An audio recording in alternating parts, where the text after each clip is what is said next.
నిన్న కొందరు గజ్వేల్ నుంచి కాంగ్రెస్ అని చెప్పుకొని కాంగ్రెస్నే వెన్నుపోటు పొడిచే నాయకులు వచ్చి మా మీద కంప్లైంట్ చేయడం ఏమని అంటే నేను దళితుని దూషించిన అని.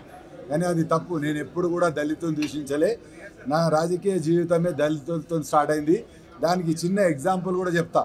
నేను ఎలక్షన్స్ కాకముందు మా కాన్స్టిట్యున్సీలో పాదయాత్ర చేసిన. ప్రతిరోజు కూడా నేను ఎక్కడైతే పండుకున్నానో దళితుల ఇంట్లోనే నేను నా కూతురు ఇద్దరం కలిసి ఒక 2-3 నెలలు దళితుల ఇళ్లలో ఎక్కడ రాత్రి అయితే అక్కడ పండుకొని ఆ దళితుల అభివృద్ధి గురించే నేను పాటుపడినా. అదేవిధంగా నేను డీసీసీ అధ్యక్షుని అయినాక నా సొంత మండలానికి కూడా ఒక దళితున్నే మండల్ ప్రెసిడెంట్ అధ్యక్షుని కూడా చేసిన. మొన్నటికి మొన్న కొండపాక మండల్ నుంచి ఇప్పుడు ఎవరైతే కంప్లైంట్ చేసిరో ఆ మండల్ యూత్ కాంగ్రెస్ ప్రెసిడెంట్ని కూడా ఒక దళితునే చేసిన. ఎందుకంటే దళితులు అంటే మాకు గౌరవం ఉంది. వాళ్ళతోనే ఇవాళ కాంగ్రెస్ పార్టీకి వాళ్ళు వెన్నుదన్నుగా ఉండి నిలుస్తుర్రు. నాకు కూడా గజ్వేల్లో దళితులందరూ కూడా కేసీఆర్ ముఖ్యమంత్రి అయినా కానీ నా వైపే ఉన్నారు కాబట్టి ఎప్పుడు కూడా దళితులనే కాదు ఏ కులాన్ని కూడా చిన్నచూపు చూడ. ఎందుకంటే నేను ఒక మంచి ఆర్గనైజేషన్లో చిన్నప్పటి నుంచి పని చేసుకుంటూ వచ్చి ఈ విధంగా ఒక సర్పంచ్ నుంచి ఈసారి ఎమ్మెల్యే దాకా వచ్చినోని నాకు అందరిని ఏ విధంగా చూసుకోవాలో నాకు తెలుసు. కానీ మాకు సంబంధం లేని నాయకులు గజ్వేల్లో వాళ్ళ కాన్స్టిట్యున్సీలు వాళ్ళ ఆ కాన్స్టిట్యున్సీ పెట్టి నేను ఎక్కడ లేని విధంగా ఎమ్మెల్యే అప్పుడు నాకు 35,000 పడితే ఎంపీ ఎలక్షన్స్ వరకల్లా 65,000 ఓట్లు తీసుకొచ్చినాం మా నాయకుల సహకారంతో. మరి ఆ నాయకులు వాళ్ళ కాన్స్టిట్యున్సీలు చూసుకోక మా కాన్స్టిట్యున్సీ మీద లేనిపోని పెత్తనం చేలాయించాలని వాళ్ళు ప్రయత్నిస్తారు. మీ ద్వారా అందరినీ కోరేది ఏంటంటే మేము గజ్వేల్లో అందరినీ కలుపుకొని పోతాం. మేము అవతల ఒక బలవంతంతో కొట్లాడుతున్నామని మాకు తెలుసు. కేసీఆర్తో కొట్లాడుతున్నప్పుడు మేము మా కార్యకర్తలు కానీ మా నాయకులు కానీ అందరినీ కలుపుకొని పోయే ఒక తాటిపై ఉంటేనే రేపు కేసీఆర్ గారిని ఢీకొట్టగడతాం. ఆ విధంగా మేము కష్టపడుతున్నాం. ఎలక్షన్స్ అయిపోయినాక కూడా మీ అందరికి తెలుసు జై భీమ్ జై బాపుది మేము కార్యక్రమం చాలా పెద్ద ఎత్తున ప్రతి గ్రామంలో చేసినాం.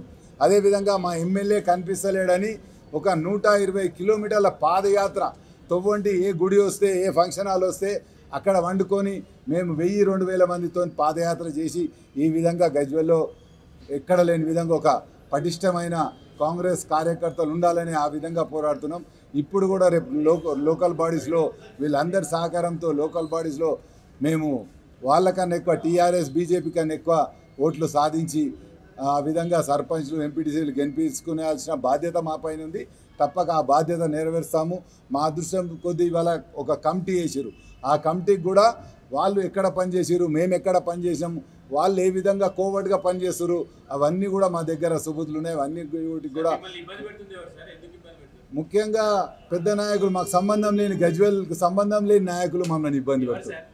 ఇక పేర్లు చెప్తే బాగుండదు. ఎందుకు పేర్లు ఆ కమిటీలని మేము పేర్లు చెప్తాం, వాళ్ళు మీకు పేరు చెప్తారు. మీకు కూడా అర్థమై ఉంటుంది.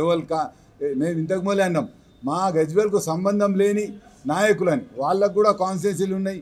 వాళ్ళ కాన్స్టిట్యున్సీలో వాళ్ళు చూడసుకోవచ్చు.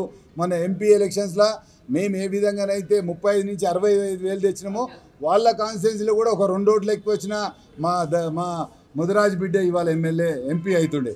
ఈ విధంగా అక్కడ ఆయనకి మన ఉంటే ఆయనకు కాన్స్టిట్యున్సీలో ఆయన చూసుకోవాలి. కానీ మా మీద పెత్తనం మాకు ఎవ్వరితో వైర్యం లేదు. ఎవ్వరు వచ్చినా మేము అందరితో కలిసి పనిచేస్తాం.